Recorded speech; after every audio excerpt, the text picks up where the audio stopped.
Krišjānis Kariņš uzņēmās vadīt valdību, kad citi ministru prezidenta amata kandidāti to nespēja vai bija atteikušies.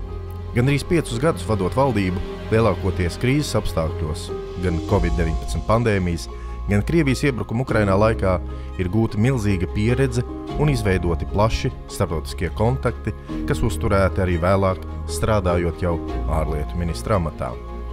Kontakti politikā ir nenovērtējami. Tieši pieeja starptautiskiem līderiem un ārvalstu presei ļauj panākt, ka mūsu viedoklis sadzird un tajā ieklausās.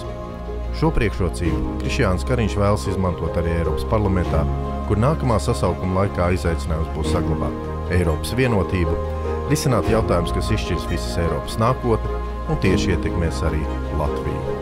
Svarīgi, ka Eiropā mūs pārstāv kompetenti un pieredzējuši politiķi.